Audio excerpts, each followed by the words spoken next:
works. Very good. Very good. All right. We're live. Grrrr.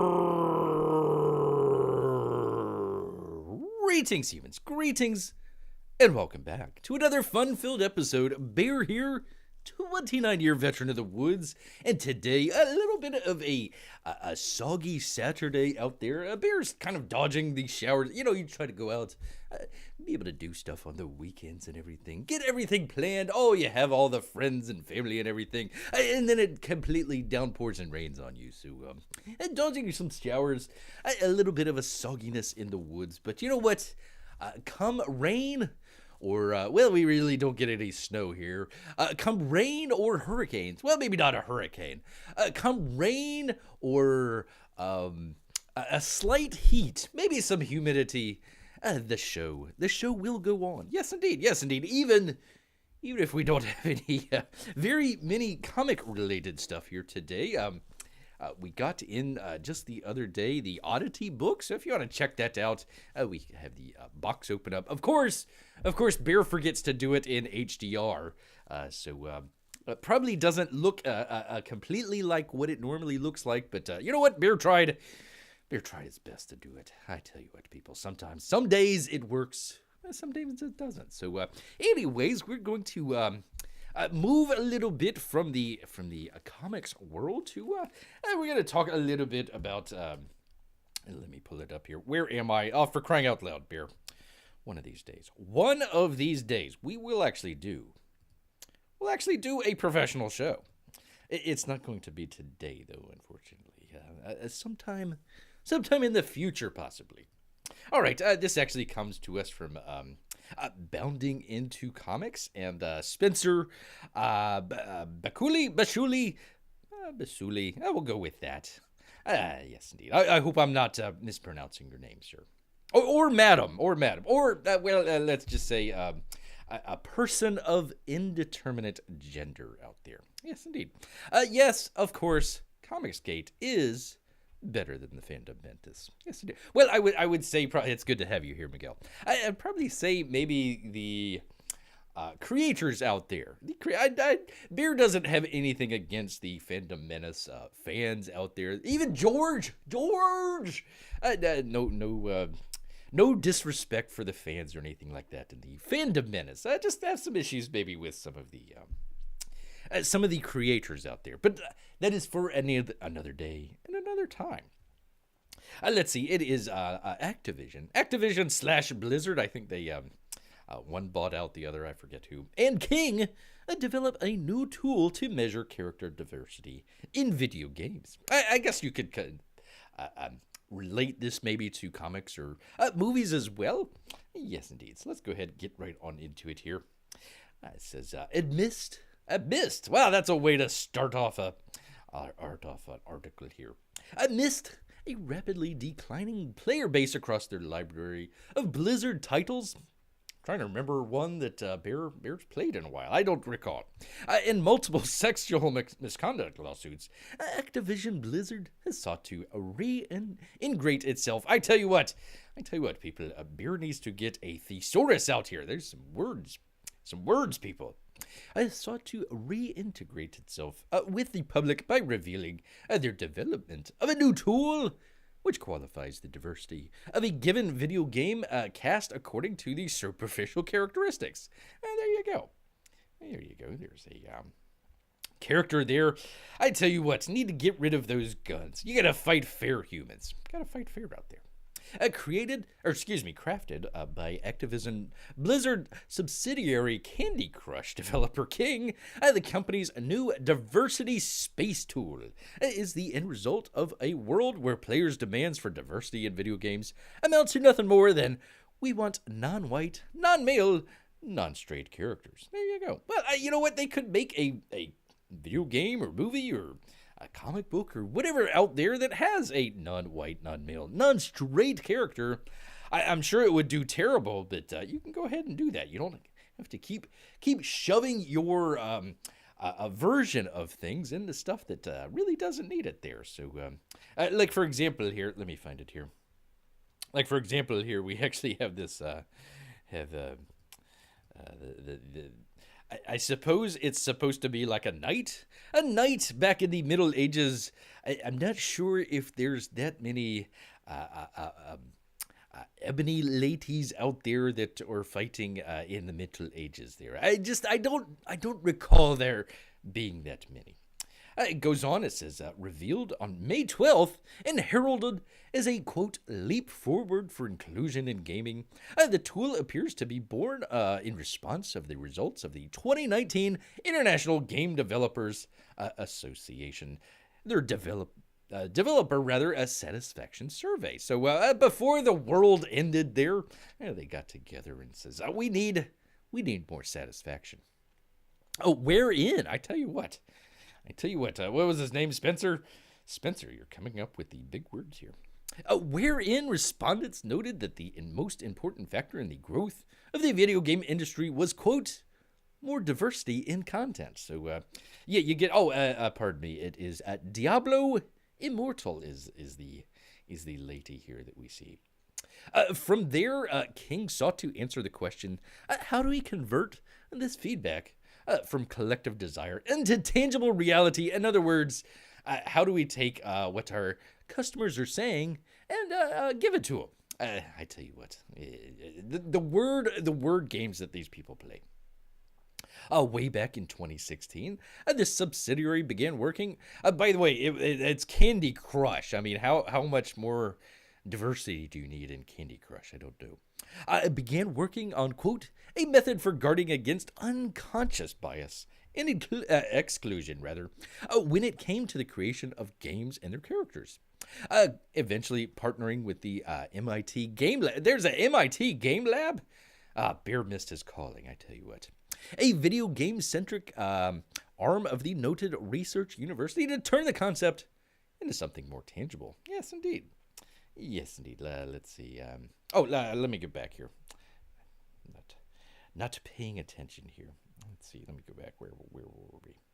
Oh, Bear. Oh, for crying out loud. There we go.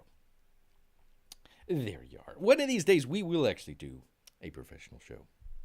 Alongside King, explained Activision Blizzard, the MIT techs. I tell you what, I mean, the smartest people in the world, and they're doing a mission statement into tangible software that would create and monitor guidelines for character conceptions, and creation, looking into all the ways of basic elements such as gender, body type, roles that would be heroes versus villains, and even such granular focus such as pose or body movement can suggest powerful things about a character one way or another. Yes, indeed. Miguel says, I have the old Diablo 2 Special Edition. In the deluxe manual, the paladin is black. Well, pardon me, Miguel. Pardon me. I think, Beer many moons ago may have played Diablo 1 a long time ago. It's been a while. I'm not very up to date here on Diablo here. He says, notably pointed out by King Globalization Project Manager Jacqueline Comateris. We're going to go with Comateris. The diversity tool was developed, quote, mostly as a volunteer effort. Yes, indeed, much like slavery, with employees supposedly spending their off hours working on the tools simply because they believed in its potential so much. Yes, indeed, and not because they were worried about their job if they didn't. An important principle for us at King is that all players should feel welcome. The integration is to inspire game teams, not just at King, not just making Candy Crush, but throughout Activision Blizzard King Network. I didn't know King was a part of all that. To think outside the box and to challenge preconceived notions about how characters should look and act. So they came up, let me bring it up here. Pardon me, people here. Bring it up here. Because they have this weird sort of matrix that they're coming up with here. So it looks like they're taking a sort of, I'm assuming Beer hasn't played Overwatch, so pardon Beer here, but it looks like they're taking maybe different character maybe characteristics, I guess, of some of the different character types out there, and bringing it all together here. Let me see if I can maximize this. Nope, not that one. Gosh darn it. Oh, beer. I tell you what, one of these days. One of these days. Okay. So anyways, it's got this little, I suppose, matrix here of culture, a race, age, a cognitive ability, you big dummies, a physical ability, body type, facial features and beauty, gender identity, your sexual orientation, your socioeconomic background, and of course, we already did culture there. So they have all these matrices tied together to what you're. By the way, the easy way to do this, Activision, is just, I don't know, instead of putting everybody into little individually collective boxes that they have out there, why not just treat people, I don't know, or characters as individuals? They're very unique. On their own, you don't have to check off each and every little box there. So, of course, you see you have all these different stuff here of the different cultures and races and all that fun stuff there. So they came up with a way to basically make the non-white, non-male, non-heterosexual characters out there more prominent, I suppose. Yes, indeed. So let's go on. Let me get back here. I tell you what, people, one of these days. One of these days. Yes, indeed. All right. Tank Ferret, good to see you here. Let's see. How to make offensive stereotypes. A matrix made by Wokefest fanatics. Or Wokest fanatics, rather. Yes, indeed. He's got that there. Quote, as a result, the King Manager maintained, hopefully we will create more characters that break the mold and better represent women, non-binaries, and other underrepresented minorities in the industry. Including apparently a sort of a black sniper in World War II. I assume maybe there were some out there, but I don't know how prominent they were. Turning the tools, actual mechanics, how do you pronounce her name? Chromatus, whatever. Continued, quote, the diversity space tool. I tell you what, diversity space tool sounds like a... like some out of Star Trek or something like that. Quick, Mr. Sulu, turn on the diversity space tool. Is a measurement device to help identify how diverse a set of character traits are, and in turn how diverse their character and cast are when compared to, quote, the norm. Yes, indeed. So, unnormal here. Once it establishes a baseline for a typical character trait, which is done by the creative team working closely with the dye experts. Bear is a dye expert. During this process, the tool can also uncover unconscious bias, such as why certain traits are seen as male versus female. I would assume Wang versus no Wang there, or why characters from certain ethnic backgrounds are given similar personalities or behaviors. Well, probably because... not because it's stereotypical or anything, but it's part of their culture. It was part of one of your things that you had on there anyways. I tell you what, people. As seen in a demo of the screenshot provided by Activision. Actually, I've got that right here. Hold on. Bring that up for you good people here. There we go. Let's see. As seen in a demo of the screenshot provided by Activision Blizzard, the tool assigns characters a number of metrics based on which diversity boxes they happen to checked off. The boxes include culture, race, age, cognitive ability. Well, actually, let's just bring it up here. I think we can do that. Let me find it here. There we go. Come on, OBS. I tell you what, one of these days. So there, you've got your character here, Anna. There we go. Good to see Bianca. Good to see Bianca. Go check out Bianca's channel. Not right now, though. Not right now. Let's see. You have Anna here, and she's got all of her characteristics that she has going on here. Let's see. I assume I don't know. Let's see. She is Egyptian. So there's your culture. Your race is Arab. Wait a minute. Hold on. Well, I don't know. Isn't Egyptian more African? I would assume because it was in Africa that Egyptian would be African, but you never know. Let's just throw them in with the Arabs. Let's go. Age is 60. Holy cow. Holy cow! By the way, you actually have the number next to it. So Egyptian, she scores really high. Arab scores really high. 60 years old scores really high. Cognitive ability is reason. You can't have that. 0. Physical ability. She's one-eyed. A one-eyed Egyptian Arab over 60. We're checking off all the boxes. That only rates as a 4 of your physical ability. Your body type is slim and a little bit curvy. You can't have that. 0 on that. 0 on that. Your facial or beauty features is slightly aged at age 60 there. You only get 1 out of that one. I tell you what, for a one-eyed Egyptian Arab that's over 60, not bad, not bad. A gender identity is a woman. A sexual orientation, thank goodness, is heterosexual. And God forbid she's in middle class, so that just deserves a 0 right there. Just a 0. Let's see. Tank corrects Bear here. He says Egyptian equals I don't know how to pronounce this, but I'm going to go with Kemetic. Kemetic, we will say. So there we go. Oh, which I assume is a separate race than Arab. Bear has not looked that up, but I'm going to go with what you're saying here, Tank. Yes, indeed. All right, let me get back here. Find it here.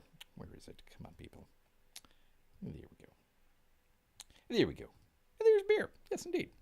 Let's see, the lady, whatever her name is, added, the tool identifies what stereotypical characters in different genres look like, which are not always the most conductive or representative of diversity. Who cares? It's a video game. I mean, I don't care that Mario is an Italian plumber. It doesn't have any effect on whether or not he can eat mushrooms and grow, or eat a flower and spit fire. Yes, indeed. It helps to identify these stereotypes, while also helping creators look closer at their designs, so they can dissect their own assumptions and presets. Gosh darn it. The project manager elaborated.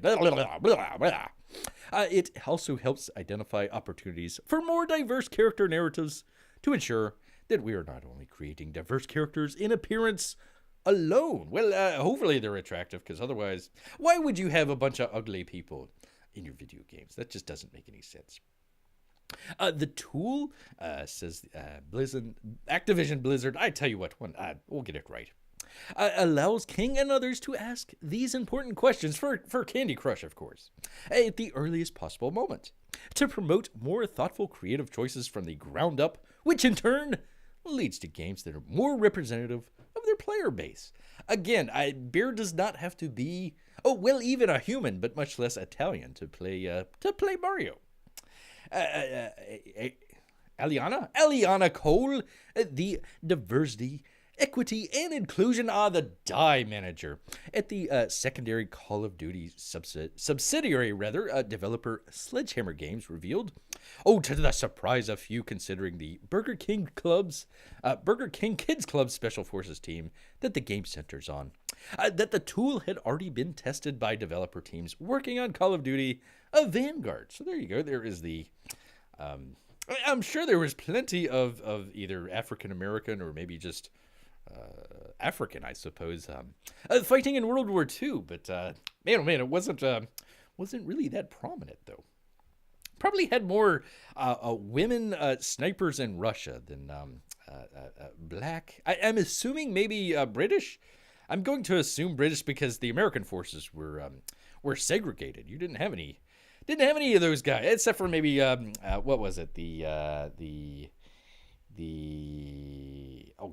Red Tails. I'm trying to remember the Tuskegee Airmen out there. Yes, indeed. We use the die tool to figure out what more diversity looks like across all of our characters in both the campaign, multiplayer, and live sessions, he recalled. Well, they would look a lot like, let's see, the Overwatch guys here. And now, we're going to use that data going forward into the next games that we're working on. Oh boy, you wonder why you're losing players. Well, you're doubling down on stupid. Unsurprisingly, Activision Blizzard noted that the Overwatch 2 team has also had a chance to experiment with the tool with equally enthusiastic first impressions. Oh, I bet. Let's see. Tank Ferret says, Wookiees do not know what they profess. Delicious proof pudding. That makes beer hungry. Let's see. Miguel says, make a Japanese character is how Chinese. Tell me how it sales in Japan market, or make a Costa Rican character. There you go. How is Nicaraguan? And tell me. I believe Miguel had more thoughts there, but there you go. Yeah, it doesn't really matter that much. Let's see. Sells well. Miguel continues. Sells well to diversity. Don't work in all places. Yes, indeed. Yes, indeed. According to, how do you pronounce her name? Chromatas, whatever the heck. The tool will release internally across Activision Blizzard starting this summer. Oh boy. The project's team's ultimate goal is for the tool to be put in the hands of developers industry-wide, as they strongly believe in the tool's potential to change the gaming landscape. Let me go back to it here. There we go. There we are. Further, Chromatus shared her belief that the tool could have a similar impact on other mediums. The traits and measures are applicable to a wider entertainment verticals, including TV, film. I don't know how literature would fit into that. Probably comics there as well. And oh my God! Oh look! Oh holy cow! Warn beer before you show. Scroll past that. Ay.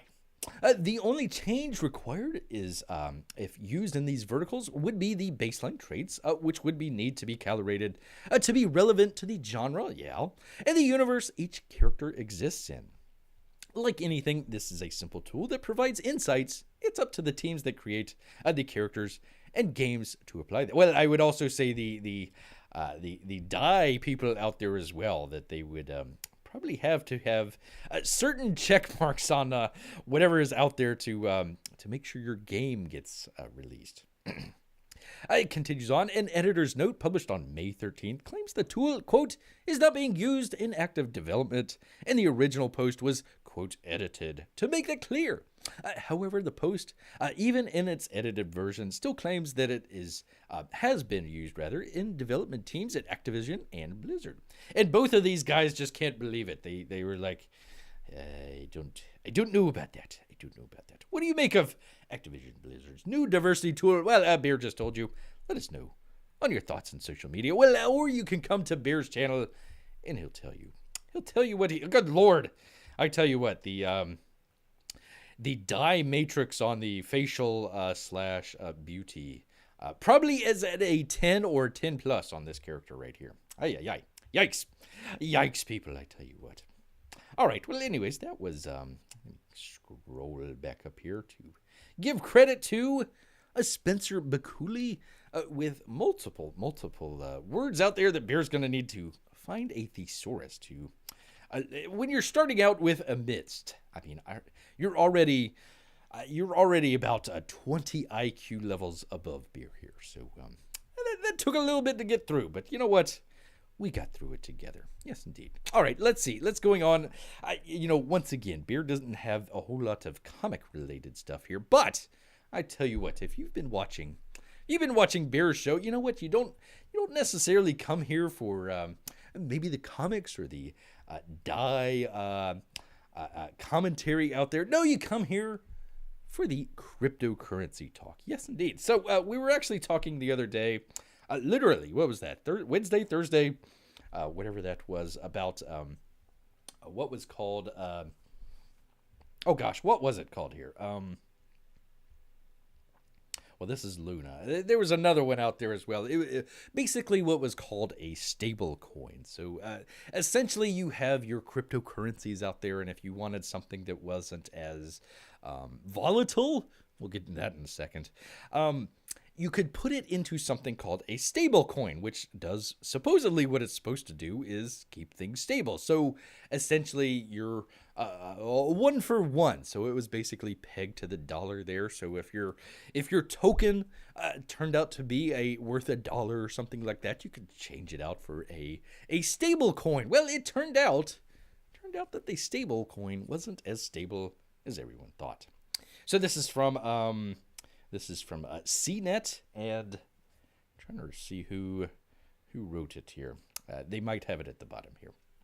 Give them credit. Luna, which is a sort of a cryptocurrency out there, the Luna cryptocurrency collapsed. How UST broke and why it matters. Last week, a Luna coin, if you went out there and bought your Luna coin at $85, and now it's worth a penny. Sorry about that. The cryptocurrency market isn't looking pretty right now. No, it's not. Look anywhere and you see red. Bitcoin and Ether are both down 30%. Holy cow! Hitting lows not seen since 2020. Altcoins like Solana and Dogecoin, Doge to the moon, I tell you. And Cardano are faring even worse. It's bad news for crypto investors, but nothing unheard of. These are notoriously volatile assets reacting to tempestuous economic conditions. There we go. That's a mouthful right there. What's much more is unusual and much more important is the collapse of the Luna cryptocurrency and its associated Terra USD. So that's what we're going to be talking about here. You may not have heard of UST before or know what a stable coin is, but that's what Bear is here for. But it is a big deal. Billions of dollars in crypto wealth has been vaporized, completely gone, sending shockwaves throughout the whole market. Well, it should. There are two intertwined stories here, that of U.S. Treasury stablecoin and that of Luna. Both of which are part of the Terra blockchain. Let me grab a drink here for crying out loud. Much better.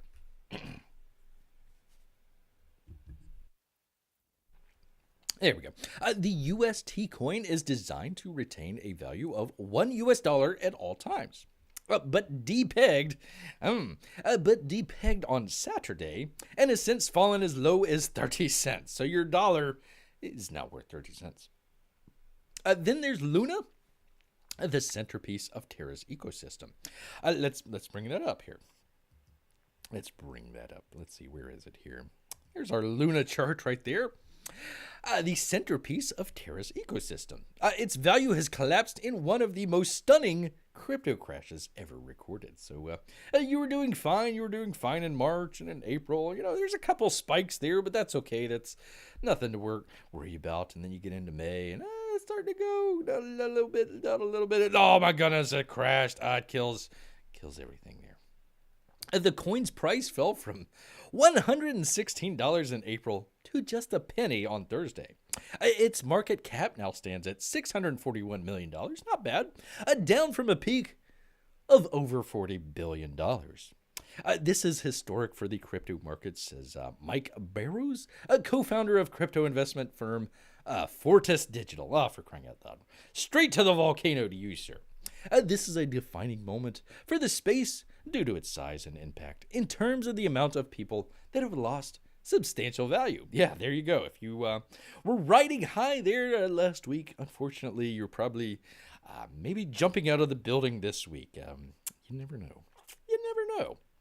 There we go. There's beer. Okay, so it asks, what is a stable coin?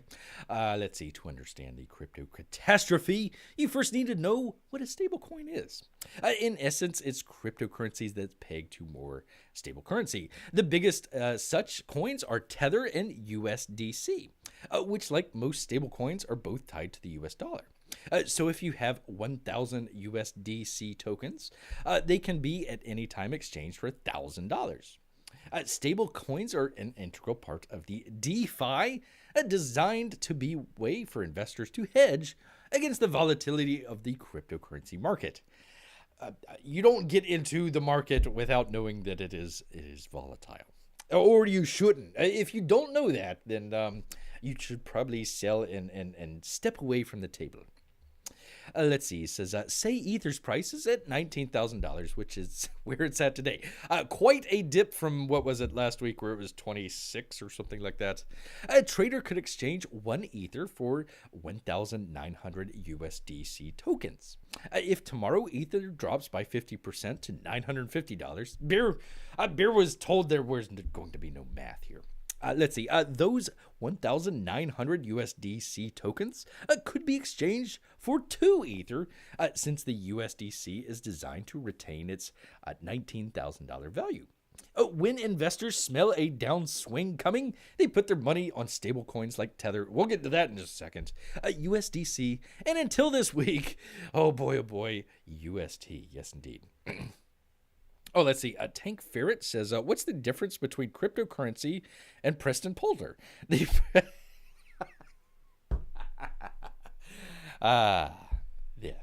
indeed. The crypto can be depegged. Yes, indeed. Very good. Very good. Bear chuckles at that.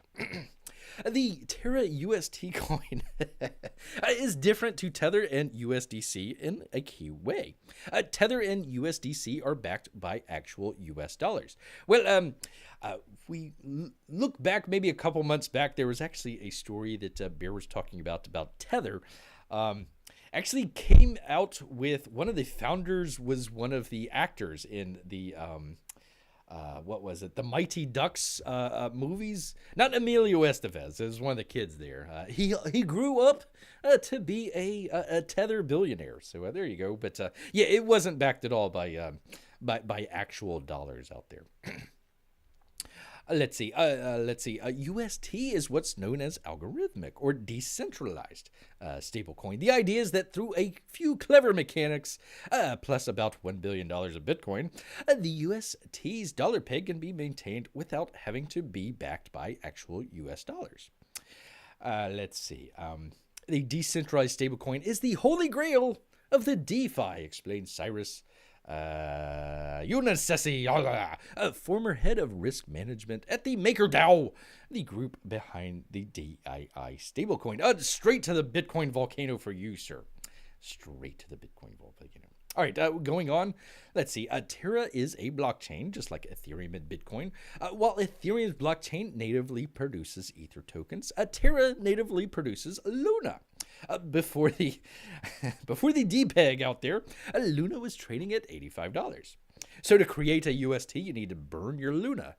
So they give an example here. Last week, you could trade one Luna token for 85 UST, since it was worth about 85 bucks. But the Luna would be destroyed or burned, I would say burn it all, in the process. The deflationary protocol was meant to ensure Luna's long-term growth, good luck with that, and more people buy into UST, more Luna would be burned, making the remaining Luna supply more valuable. To entice traders to burn Luna to create UST, creators offered an insane 19.5 yield on staking. A lot of talking about staking out there. It's essentially a crypto terminology for earning whatever percentage, but in this case, 19.5 interest on a loan. So basically, you are acting as a payday loan type situation there. Almost 20% interest. That's crazy. Through what they called the Anchor Protocol. Instead of parking your savings at the bank for a measly 0.0% interest rate, the pitch is to turn your money into UST. Oh boy, where it can earn nearly 20% in interest. And before Saturday, over 70% of UST's circulating supply, around $14 billion, was deposited in this very well-named scheme, and possibly scam as well. Possibly. Here is the key to UST retaining its peg. One UST can always be exchanged for $1 worth of Luna. So if the UST slips to 99 cents, and you're a trader out there, you can profit by buying a huge amount of UST and exchanging it for Luna. And you get that 1 cent. And UST being burned during its exchange to Luna deflates the supply. Then there's the reserves. And this is what we were talking about the other day. Terra co-founder, Do Kwon, a.k.a. Rick out there, good old Rick, created the Luna Foundation Guard, a consortium whose job it was to protect the peg. The LFG had about $1.5 billion in Bitcoin reserves. If the UST dipped below $1, the Bitcoin reserves would be sold and the UST bought with the proceeds. If the UST goes above $1, the creators would sell them, and it would go back to $1, with the profit being used to buy more Bitcoin, oh boy, and pad out the reserve. So what went wrong? Let's see. First off, you're putting money into a digital a token that's not really worth anything once you take it out of the digital casino, as it were. So I would say that would be number one. It all started this weekend. Of course it did. Over $2 billion worth of UST was unstaked, and hundreds of millions of that was immediately sold. Whether this was a reaction to a particular volatile period, with interest rates going up and all that jazz, or more malicious attack on the Terra system, is an ongoing topic of debate. Well, I tell you what, if you're trying to call it a stable coin, and you can't handle $2 billion worth of transactions there, then it's probably not very stable. Such a huge sales pushed the price down to 91 cents. Traders tried to take advantage of the arbitrage, exchanging 90 cents worth of UST for $1 worth of Luna. But a speed bump appeared. Only $100 million worth of UST can be burned for Luna per day. So that would be kind of an issue there. Investors already flighty in the currently gloomy market flocked to sell their UST once the stablecoin couldn't retain the peg. After reaching a low of 30 cents on Tuesday, it rebounded all the way up to 44 cents, far below its $1 goal. In market cap, which was around $18 billion just a week ago, now stands at under $5.3 billion. So there you go. Once again, you know what? It goes on here. I want to find. It didn't have the author's name on there. I was trying to see if it had the author's name on there. Why it matters? Well, because you shouldn't put money into fake things out there. That would be what Bear says about that. So there was a couple other stories out there, same from CNET. Why does it say the author's name there? But let me see. Hold on one second, people. Beer with beer. Let's see. There we go. Daniel, what a great name there. Daniel Van Boom. There you go. Anyways, that was CNET and Mr. Van Boom there. Very cool. There was a couple of other ones as well. They were talking about how what every investor should know. You shouldn't have invested in the first place, you big dummy. You big dope. And then, of course, we also had a kind of an interesting thing there. Beer almost made this the video topic for today. But just wanted to let everybody know they actually have fake NFT mystery boxes out there. So if you ever see any of these sort of videos out here on YouTube or something like that. Let's see. Binance NFT free Autobot for instance purchase of mystery box NFT. They're probably a fake thing because it was infecting the computers and stealing money. I tell you what, I thought it was all legit out there. I just got to read the first little bit here. Let's see. A new Redline malware distribution campaign promotes fake Binance NFT mystery box bots. Try saying that 3 times fast. On YouTube to lure people into infecting themselves with the information stealing malware from a GitHub repository. The Binance mystery boxes are set of random NFTs items that people buy, you morons, hoping they'll receive a unique or rare item at a bargain price. Some of the NFT found in these boxes can be added to rare cosmetics or personas within online blockchain games. Still have no idea how that works. Bear has looked into that. If someone could tell Bear how a blockchain game works, without it being a blatantly casino-like gambling application, Bear would like to know. Mystery boxes are trendy in the NFT marketplace because they give people the joy of the unknown and the potential for a big payday if they land a rare NFT. However, marketplaces like Binance offer them in limited numbers, making some boxes hard to get before they run out of stock. So that's why interested buyers often deploy bots to acquire them, and this is precisely a hot trend that the threat actors are taking advantage of. So there you go. This was Bleeping Computer, and Bill Toulis. Not a good name as Van Doom, but pretty cool. Or Van Boom, rather. Van Boom. That's pretty cool. I actually like that name. That's a very cool Van Boom. Pretty cool. All right, well, let me get back here. Let me get out of this because because normally we actually do campaign updates here, but well, let me just double check here. 1 second, people. You know, we did the show the other day and Price Bear. Nope, nothing in the email folder there. All right, let me get rid of that. Get rid of that. Go back to the chat. Figure out. That was a good one. Good one, Tank. I appreciate that one. That was pretty good.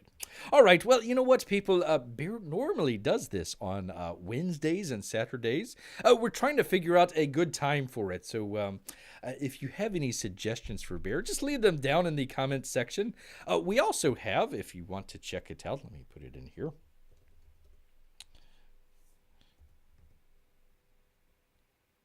No, let's see. It tries to autocorrect Bear. Let's see. There we go. If you want to check it out, Bear actually has another channel. It's called Barely Live. Just take out the hyphen in the title that you have here. We have pretty much, except for the last about week or so, pretty much all of the previous live shows up there on the second channel there. So if you want to check that out, Bear would appreciate. Hit the subscribe button over there so you can find out whenever anything's coming up to date. If you actually missed the live show here, and maybe you're working or something like that, you can always check out the Barely Live section. We try to rotate the live shows here, so we'll leave them up for usually a couple weeks or something like that, and then basically goes over to the other channel over there. Yes, indeed. So do make sure you check that out. And let's see, what was the other thing? I forget. Anyways, try and do this every Wednesday and Saturday. So we do appreciate you people coming out and checking out all this stuff with Bear. Even though it was a very kind of light show here, and we had a great presence. It's always good to see Miguel out there. Great to see Tank Ferret Presents with the great jokes out there. It always makes the host look good when the commenters come up with some good zingers out there. Always makes the host look good. So all right, well, you know what? All this talk about Bitcoin and US Tether, all this sort of stuff, I tell you what, it's made Bear hungry. That's right. So he's going to head back into the woods. So until next time, people, grrrr.